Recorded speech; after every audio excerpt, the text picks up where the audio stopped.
Welcome back to Sissy Maya. Make sure to subscribe to our channel to never miss an update. Additionally, consider subscribing to my Patreon to get access to these features, and much more. My wife allowed me a month to get used to wearing the new chastity belt. I began by wearing it for a few hours each evening, gradually working up to full-time use. This was one of the conditions I agreed to before she consented to me starting female hormones and eventually undergoing gender reassignment surgery. Other conditions to keep us together included wearing only proper female underwear at all times and eventually coming out at work, to friends, and to family. No specific timeline was set, but I knew that as my chest developed, I would need to reveal my transition. The chastity belt and underwear would be almost continuous, day and night, until then. Laura's definition of proper underwear included a well-constructed bra, stockings, and a corset. For work, these items were to be black.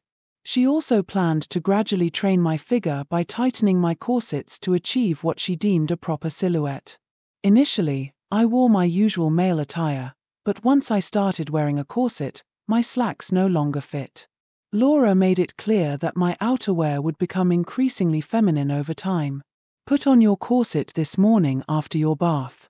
We'll go shopping for office clothes for Monday, Chris, she instructed, handing me a white corset. Wear whatever you like, as long as it's a skirt or a dress. Unless there was a conflict, I wore feminine clothes in the evenings and on weekends. Shopping with my wife while dressed as Chris was familiar to me. With makeup and a wig, I was more than passable. I had never tried on a corset before. Getting it on under the hip band of my chastity belt required her assistance. You'll need to learn to do this yourself. I'm not your maid every morning. This is your responsibility, Laura said. After helping me hook the busk, she guided me in tightening the laces up my back, frequently taping my waist. A 26-inch waist is a good start for your training, but you need to lace it about 4 inches tighter on top, she explained, showing me why. I adjusted the laces to ensure an even gap from top to bottom. The corset provided a snug, secure feeling, different from the fantasies I'd read about. I chose a beige blouse with long sleeves and, for the first time, was able to zip up one of Laura's skirts, a black wool one ending at midcalf, slightly higher than where it fell on her legs. I admired my new silhouette in the mirror after slipping on a pair of knee-length black boots with 4-inch chunky heels. I had initially thought the discomfort came solely from the corset, which restricted my bending while putting on the boots, but that wasn't the only issue. Simply sitting on the stool before the vanity required me to maintain a rigid, upright posture. Any other position was too uncomfortable. I think this is one of my favorites. Could you wear it, please? Laura chose one of my wigs for the day. She placed the long red wig with full bangs and soft waves, reaching to the middle of my back, on the vanity. My natural hair is light brunette and relatively short. Considering the new look, Chris, I'd like you to stop cutting your hair and let it grow out. It should eventually be styled to match your new appearance. Now that the decision to fully transition was made, I was eagerly anticipating becoming entirely Chris. The excitement made me overlook the potential challenges and future implications. Even when I agreed to get my ears pierced, I was more focused on the earrings I had always wanted rather than the broader changes ahead. All of this was what I had wanted, and I was thrilled with my wife's encouragement. By Monday morning, I had successfully laced my corset without Laura's help. She joined me in the bedroom with coffee while I dressed in the outfit she had selected. I regretted not being able to fill my bra cups with the silicone forms I usually used after hooking it. Over the black corset, I wore a lace-trimmed camisole and then put on a pair of opaque black stockings, which I attached to the 10 garter straps dangling from the corset. Most of the clothing we bought at the mall was for office wear, but I had also purchased a couple of skirts to suit my new figure. The white long-sleeved blouse, though fitted differently with buttons on the left, was otherwise similar to the men's dress shirts I used to wear. My necktie, however, was pale pink. I wished again for a fitted jacket, but practicality prevailed. The suit jacket hung straight, concealing my figure. Laura folded a white silk handkerchief and placed it in the chest pocket of the charcoal grey suit, the only pocket remaining, as the others had been cut out and sewn closed. I had requested this modification to break my old habits of stuffing pockets with keys, coins, and other items. Instead, I carried a black leather rectangular purse, similar in size to a medium-sized book, which zipped closed on 3 sides. Selecting my new footwear took us longer than choosing any other items that day combined. I insisted that, while the shoes needed to be women's, they should also be mostly androgynous, which Laura agreed with. However, she insisted that the heels make a noticeable sound on hard surfaces, like metal-tipped spikes, even though they weren't high heels. In the end, we bought 6 pairs, none with heels higher than 1.5 inches. The material seemed to be a hard plastic for the heels, which met Laura's specifications. That morning, I left the house wearing 2-toned black and grey Oxfords. I was pleased with the look we had created, masculine enough, yet all the clothing was selected from the Mrs. and Junior Mrs. racks. I was satisfied until I stopped at my usual convenience store for the morning paper and a donut. When the clerk handed me my change, she said, "Have a good day, miss." I had always wanted to pass in public and had never been read before. I wanted to be a woman, but I was heading to my male job. I'm a well-paid computer draftsman at a civil engineering firm. Should I start calling myself a drafts girl? Our company has 34 employees, 11 of whom are female. During the remaining 10-minute drive, I grew anxious about how my co-workers would react when I stepped out of the car. What would they think? Worse, what would they say? What questions would I need to answer? I had never before checked the parking lot or looked in the mirrors for others before exiting my car, but I did that morning. I was fortunate none of my co-workers were in sight, and I didn't encounter any in the lobby, although about a dozen people were waiting for the elevator. Most of the men gave me admiring, polite looks, similar to the ones I received at upscale stores and restaurants when dressed nicely. A few women appraised me differently. Maybe it was my heightened state of alert, but it seemed as though they were sizing up the competition. Or was that just wishful thinking? A girl around my age, whom I'd seen frequently before, was the first to enter the elevator. "Floors?" she asked, taking control of the buttons. No one said 9. I decided to use my femme voice, which is low and sultry, not soprano. My voice, like my appearance, typically didn't raise questions about my gender when I was fully femme. My heart pounded, and I felt extremely nervous as I entered the office. Halfway through the lobby, a very familiar voice called out, "May I help you, miss?" It was Moria, the Vice President's secretary and the Director of Human Resources. I turned towards her, a sense of dread rising. "Good morning, Moria," I greeted in my usual voice. "Chris. I didn't recognize you." Her eyes scanned my outfit intently. Moria was known for her impeccable fashion sense. "Nice suit." "What's with the sudden change?" she asked, her gaze lingering on the 2 silver beads in my right earlobe. Laura thought I should start dressing nicer. She helped me pick out some new clothes she thought would suit me better. I stumbled over the explanation, feeling self-conscious. "Tell her I think she has excellent taste." Moria headed toward the coffee maker. As she passed close by, she added, "I like the earrings." I wanted to shrink away. My job usually involved minimal interaction, but it did require some. I was engrossed in my work when one of the engineers leaned over to look at my monitor. "Good work. It looks like you resolved that access issue with the addition layout as the client requested, Chris. By moving the wall 13 feet this way, the trucks can still access the loading docks. It wouldn't have worked otherwise, Steve. Why don't you come to my office? I've got some sketches from the weekend's email. I'd like to hear your thoughts on how we can incorporate them."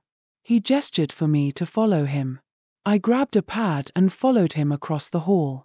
I sat next to him, facing his monitor. Out of habit, I reached for my chest pocket where I'd always kept a pen and mechanical pencil. It was then that I remembered my blouse had a pocket sewn shut. I also felt the lace of my bra cup. I forgot my pencil, I said, starting to stand to retrieve one. Steve's hand gently pressed my thigh, and his fingers brushed against a couple of my garter clips. Use mine, he offered, handing me his pencil. As I accepted it, I avoided meeting his gaze, staring blankly at the screen. I was extremely anxious about the potential consequences of him discovering my situation so early in this new phase of my life. The pause before he spoke felt like an eternity, though it was probably only a few seconds. Steve continued discussing the client's ideas as if he hadn't noticed anything unusual.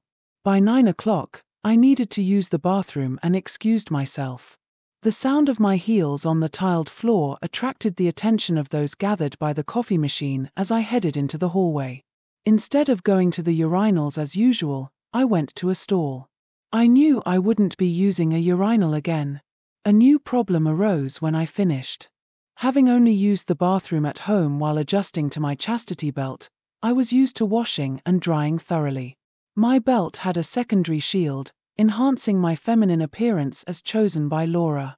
However, I couldn't effectively dry myself with just the tissues available in the stall. I did the best I could, stood up, adjusted my nylon panties, and then fixed my slacks and belt.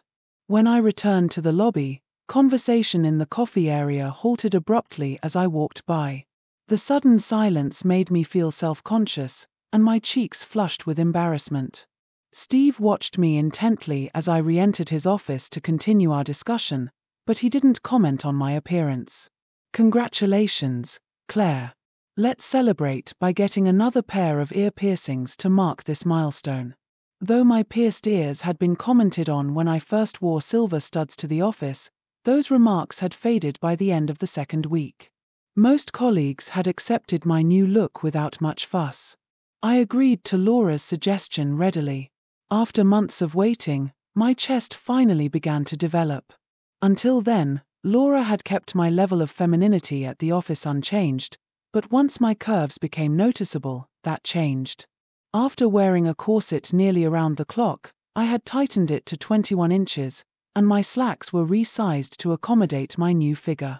The following Monday, as I finished dressing, Laura came into the bedroom. Sit at the vanity. A little makeup won't be noticeable, she said. Honey, I can't wear makeup to work, I protested. Of course you can. You've been wearing clear nail polish for months. It'll just be light lipstick, a hint of blush, and a touch of mascara. Sit still. Despite being aware of the makeup, it was subtle and barely noticeable once she finished. I left the house with the makeup she applied and a compact in my purse, promising to touch up my lips during the day. Laura was right. No one commented or seemed to look at me any differently. That is, until Mrs. Phillips called me into her office after my lunch break. Close the door, Chris. Lock it, please. I was curious about the reason for the meeting. Mrs. Sarah Phillips, the Vice President of Engineering and my boss's boss, placed her purse on the corner of her desk, then stood and walked around it. I'd like to know when you plan to stop the pretense, she said softly. Pretense, Mrs. Phillips.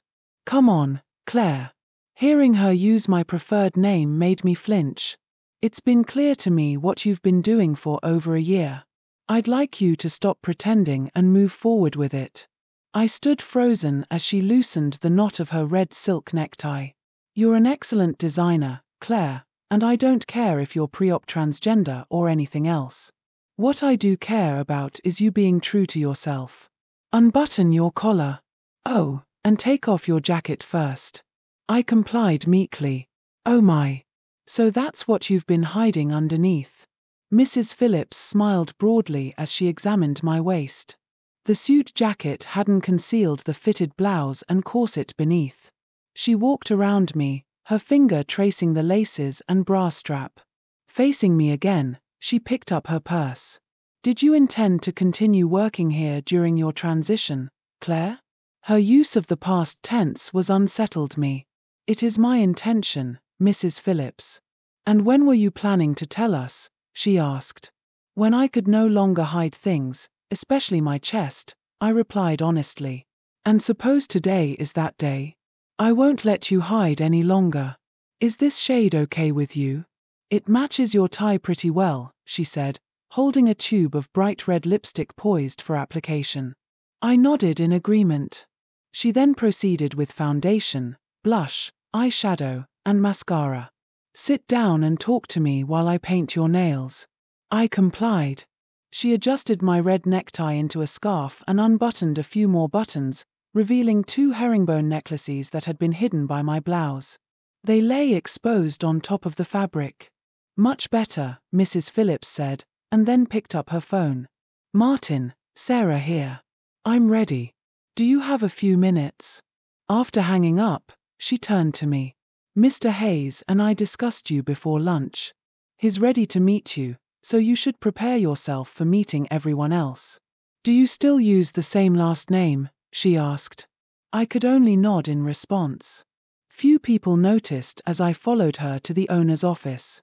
I felt awful, nauseous, even. Martin, let me introduce Claire Miles. Claire, this is Martin Hayes, owner and president of Hayes & Associates. Martin stood and extended his hand across his desk. I shook it with a light, feminine grip. Please, have a seat, Claire. We sat around a small conference table in one corner of the room. I saw my name on a blue personnel folder in front of him. Forgive me if I seem forward, but you are quite attractive, Claire, he said, challenging me to consider filing an EEOC complaint for his comment. I don't think that will be necessary, sir, I replied with a forced smile. Let's get to the purpose of this meeting. Are you aware of the state laws regarding gender identity issues, Claire? He asked. Yes, sir, I am, I answered confidently. Could you elaborate on your understanding of the law? Mrs. Phillips asked. Essentially, employers are prohibited from discriminating against employees based on gender identity, I explained. Yes, and I'm sure you could recite the law verbatim if asked. I also know you're aware of what's needed to prove discrimination based on gender identity. By the way, I dislike the term disorder. It implies something negative, which you are not. Sir, if I may, I have copies of 3 certifications that I can add to your file if needed, I offered. Those certifications are necessary not just for your employment here but to protect you from potential issues with your co-workers. Please bring them in as soon as possible, Mr. Hayes requested. If I may, I have copies in my desk. Both of them smiled at my response. Excellent. Please go get them and also ask David Carter and Moria to join us here, Mr. Hayes said. I felt pleased with how well things were progressing. David, Mr. Hayes would like to see you in his office. I had switched to Claire's voice after Mrs. Phillips finished with my makeup. I took a moment to remove the elastic band from my hair and brush out my shoulder-length locks before heading to my cubicle to retrieve the letters. My boss's jaw dropped upon seeing me, and his expression quickly turned to a frown. I couldn't make out his muttered words, but it was clear they weren't flattering. Moria, seemingly aware of the situation, offered me a reassuring smile and walked with me toward the office. By the time we got close, it was evident that everyone in the office had noticed my new look. I'm not going to have a freaking faggot on my team, Martin. If you insist, I'll fire him for cause. I overheard my boss's heated words as we approached. It was clear that things were about to get tense. That will be all, Mr. Carter, Moria said firmly, tugging at my sleeve to keep me from entering. Wait until they're finished, she whispered as a caution. Go to your office. Don't say a word to anyone else and wait until we're done. I want to speak with you more before you leave. That will be all, Mr. Hayes instructed. David shot me a furious look as he passed, clearly seething. We overheard, Martin, Moria said as she pushed me into the office and locked the door behind us. I apologize for my team leader. Please take a seat again, she added. I placed the letters from my therapist, psychiatrist, and physician on the desk. Mr. Hayes read each one and filed them away. Is it your intention to come to work dressed as a woman? Mr. Hayes asked pointedly. Moria answered before I could. She has been dressing this way for over a year. I noticed it from the first day her appearance changed, and it's surprising that no one else seemed to notice. If you look closely, all the buttons on her blouse and jackets are on the left, Moria pointed out. Mr. Hayes smiled at this observation. You know what I meant, Claire. Please answer me, he said. Sir, it is my intention to wear skirts, dresses, heels, and to use makeup and jewelry, I replied honestly. Mr. Hayes smiled. I'm pleased to see that you're determined. Go with Sarah and Moria. I have a few things to sort out. I stood up, feeling the need to make a statement. David Carter is a good team leader. Until now, I haven't witnessed any discriminatory behavior from him. Consider this as officially recorded, sir. I even gave a small curtsy before leaving with Mrs. Phillips to her office. Please sit, Claire, she said as she settled at her desk. I admire how well you handled all of that. She paused to read through the personnel file she had brought with her, which took some time. I'm sorry. I was supposed to review appraisals, and I never saw your last one from 3 months ago. I need to investigate why it didn't come to my attention and follow up with Moria. You didn't sign it either, Mrs. Phillips said, pushing the form towards me with a pen. Sign it. No, I replied. I haven't had a performance appraisal in over a year. I'm not going to sign something that never occurred, Mrs. Phillips. We locked eyes for a moment before she placed the form back in my file with a note at the bottom. I don't think it would be wise for you to continue reporting to Mr. Carter, she said. I'm sure you agree, Claire. Does that mean you're going to fire me? I asked. I had always anticipated that coming out could lead to that possibility. No, not at all. But it might be better if you reported to someone more open to working with women. Have you ever wondered why we have female engineers but none in your position, despite there being 10 of you? Well, that doesn't really matter. I've been considering a new role. How would you like to be my assistant, Claire? I'd like to know the job responsibilities first, Mrs. Phillips. I can't give you a definite answer without more details. Her giggle made me second-guess my response. I like that, a responsible answer. You'd still be doing some design work, but it would focus on my personal projects. These are more conceptual and less detailed than what you're used to with other engineers.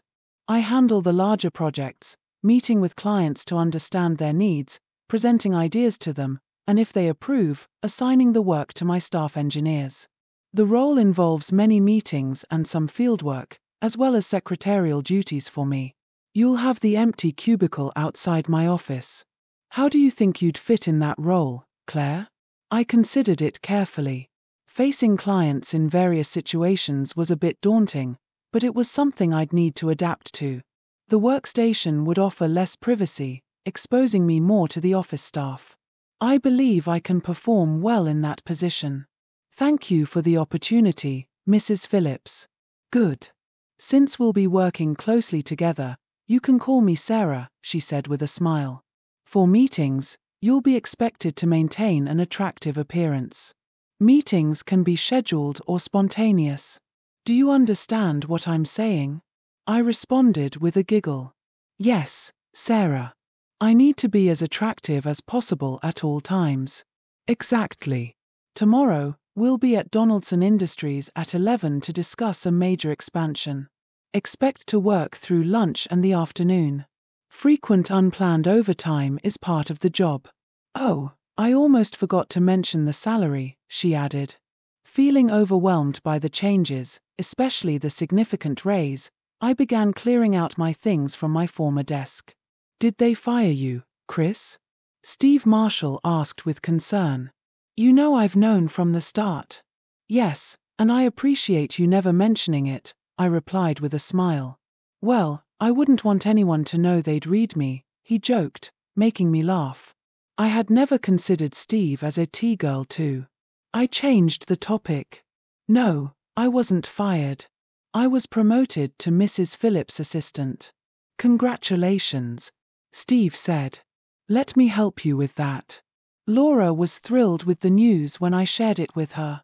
I was rewarded with a few hours of intimacy without my chastity belt before it was locked back on for the night.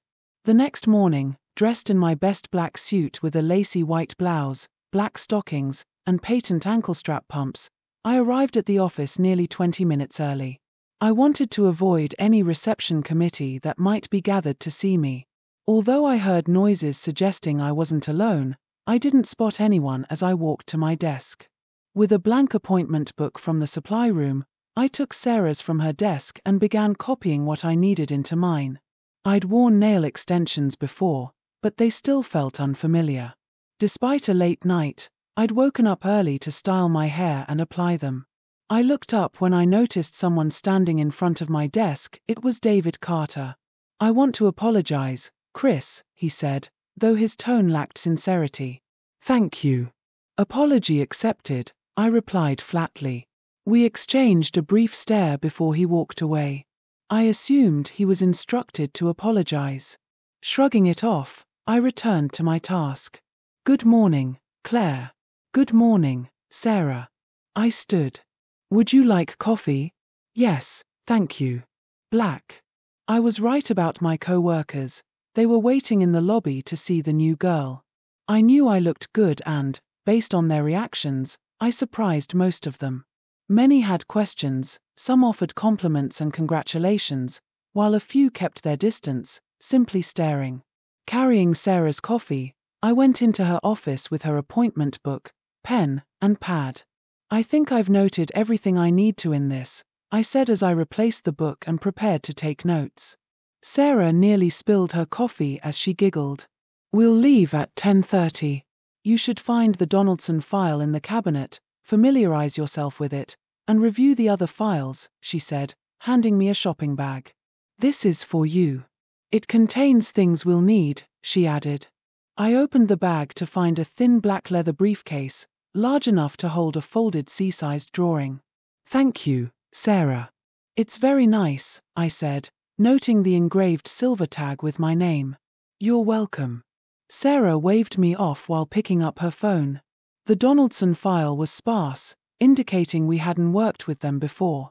The project was for a 200,000 square foot facility to produce frozen dinners. I had experience with a similar, smaller project for desserts. After reviewing the client's file and pulling up relevant computer drawings, I selected a few to be plotted for our meeting. I wanted to discuss this with Sarah, but she had already gone into Mr. Hayes' office before I could. "Come powder your nose, Claire. I want to leave," Sarah told me as she passed my desk. Although I was nervous about using the ladies' room for the first time, having Sarah with me eased my anxiety. "That's a very nice suit, Claire. Do you have many suits like this in your closet?" she asked as we headed to her car. "Thank you. No, I have just one other," I replied. "They really suit you and are perfect for client meetings," she complimented further, admiring everything from my hair to my nails and accessories. I felt good as we were led into the conference room, where 5 men and 1 woman, who was probably around my age, were waiting. During introductions with their president, chief financial officer, chief engineer, and production manager, the woman was introduced as the president's personal assistant. I smiled when Sarah introduced me as her assistant. After some small talk, Tom Blake outlined their requirements and then handed things over to his engineer, Sam Lee, who began to go into details.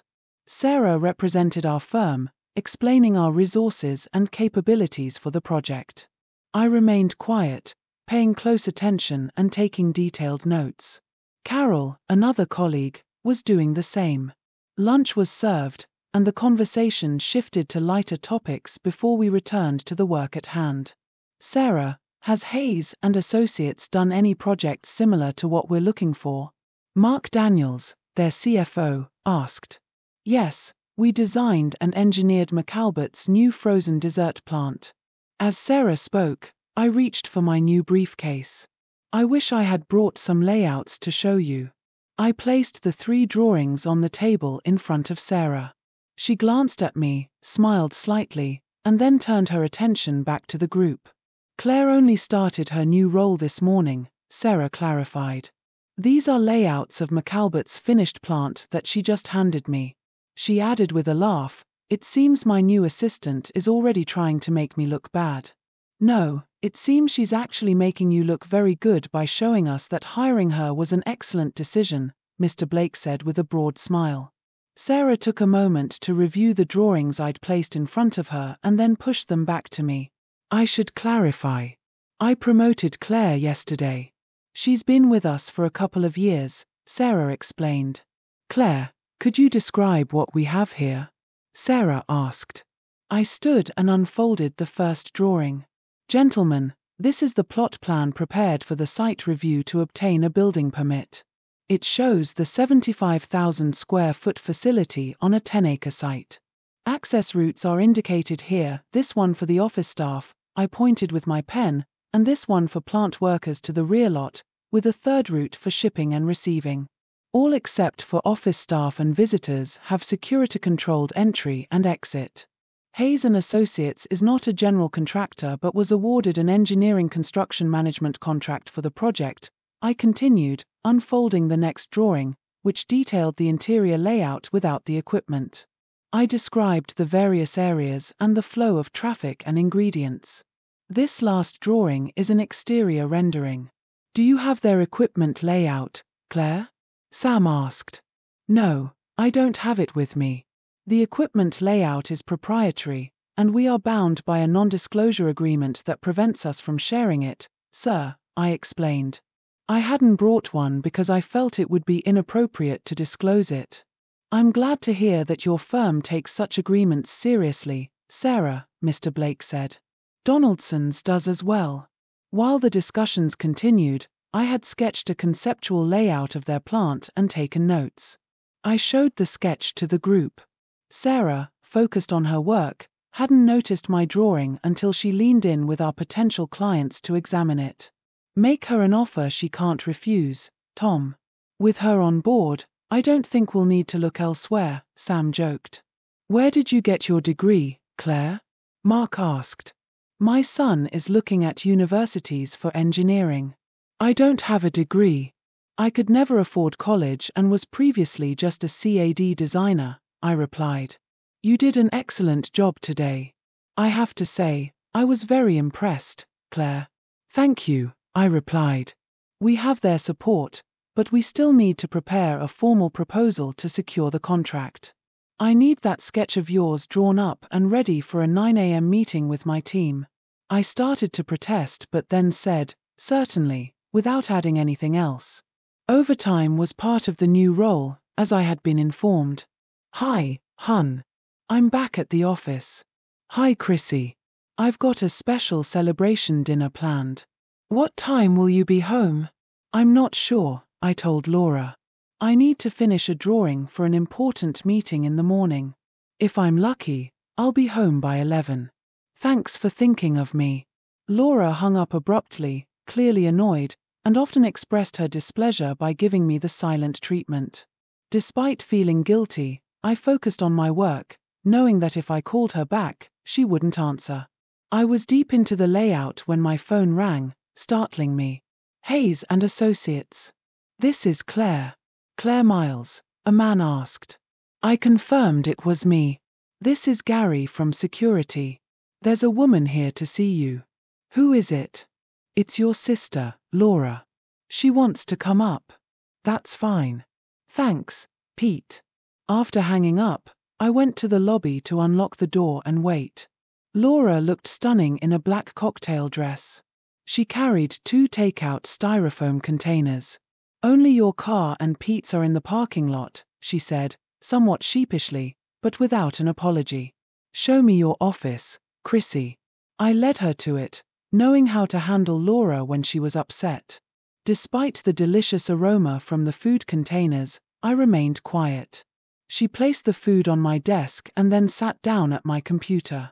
As a computer programmer, Laura was adept with technology. She reviewed the plan on my screen, which I had been working on, and after checking everything, she stood with a look of guilt. Does my mistrust bother you, Chrissy? She asked, unable to meet my eyes. She knew I was innocent but struggled to admit it directly. Yes. What can I do to change that? I tell the truth, but you never seem to believe me. I shrugged, and she quickly changed the subject. I brought you dinner. Let's set up so you're not working all night. After we enjoyed garlic and butter sautéed scallops and a salad she had prepared, Laura cleaned up and then watched me work. Does it bother you that I'm here, watching and asking so many questions? I had been working on the drawing for 3 more hours and was nearly finished. During that time, I updated her on my day and answered her questions about the project. No, it's nice to have your company. Thanks. I stood up. I need to plot it and make prints. Come with me. Damn, it's 20 to 11. Laura protested, her frustration showing. Just another hour, I promise. After a kiss on her forehead and a hug, I led her to the print room. While that's running, I need to set up the conference room and make sure everything's ready for tomorrow. It won't take long, Laura. I'm going home. Meet you in bed, she grinned. We shared a kiss before she left. Plans don't always go as expected.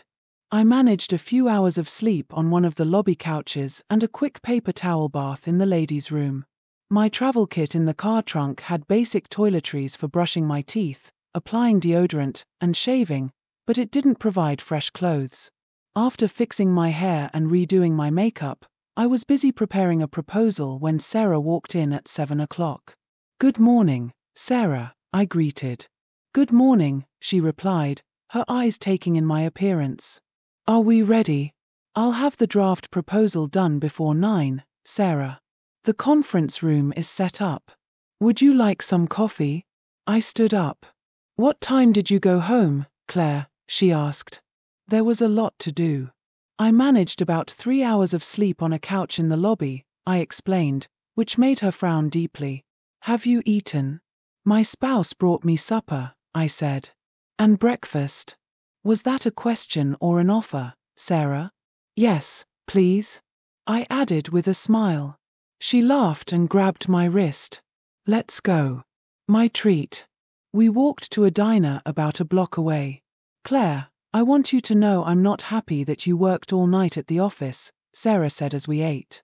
That seems to contradict the instruction you gave me yesterday, Sarah. What instruction? Sarah looked puzzled. You told me, and I quote, I want that sketch of yours drawn up and ready for a 9 o'clock meeting. The drawing took about 6 hours, and there were issues with the plotter that I finally resolved around 2. I saw no point in driving home and coming back a few hours later, so I spent the night at the office. What else could I have done? I asked. Just what you did. So how did the drawing turn out? Sarah changed the subject. Well, I'd estimate that it will take about 4 months to finalize all of it. Depending on the general contractor, the building might take up to a year to complete. That sounds about right. Finished. On Sarah's desk lay my layout along with a detailed 9-page report from the previous day's meeting, compiled from my notes. She shook her head as I handed her the coffee. Did I do something wrong? I asked, noticing her reaction to what I had prepared. Where have you been hiding? I should have promoted you to this position a long time ago. This is excellent, she said, closing the paper and smiling at me. I know you've got a lot on your plate with the changes in your life, Claire. All this must be pretty stressful, she said. I shrugged in response, feeling that there wasn't much I could do to change my situation. How do you stay so disciplined? May I sit down? I asked. She nodded, and I closed the door before taking a seat. They made a mistake on the assembly line before I was born. I was given the wrong body. All my life, I've been working to correct that mistake and have dedicated every effort toward achieving it. It hasn't been easy, but with determination and support from my loving spouse, I'm getting closer to fixing it. I spoke calmly as she listened intently. With all the expenses so far, the bill will total over $60,000. I'm 27 and want to enjoy life once I correct the error.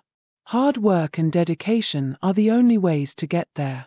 Even if I had the money right now, I'd still have to wait a year before I could even schedule the final procedure, Sarah. Why? You could get a loan, Sarah suggested. I couldn't help but laugh. Sure. Claire, why do you need $30,000, and what will you use as collateral? Mr. Loan Officer, I need it for a gender transition, and I have no collateral. I chuckled. Okay, I see your point, she smiled. But why the year-long wait? I need to live full-time as a woman for at least a year before my therapist will certify me as ready. It's called a real-life test. It's meant to prove I can handle life after the surgery. Even though I've been dressing as a woman for the past year, I haven't started the formal process. I need to come out to everyone, my colleagues, friends, and family, and let them know about my transition. I appreciate you pushing that forward the other day. You gave me no chance to back out, I added, glancing at my watch and noting it was time for the meeting. Thank you for sharing that with me, Claire. If there are any issues with the team, please let me know.